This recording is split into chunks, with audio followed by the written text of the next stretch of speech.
立法會繼續辯論施政報告致謝議案，多個議員關注發展郊外旅遊吸引旅客嘅時候，配套係咪足夠？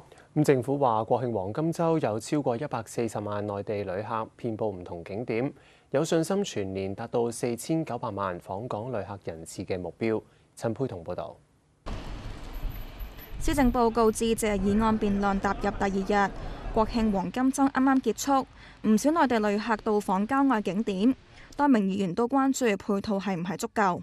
橋咀島大家睇到，可能喺一啲嘅認知嘅差距情況下咧，可能係旅客咧做咗一啲事情咧，令到我哋港人咧唔係太過開心嘅事件。做好我哋嘅旅遊，帶旺我哋嘅經濟，我哋嘅配套一定要跟得上。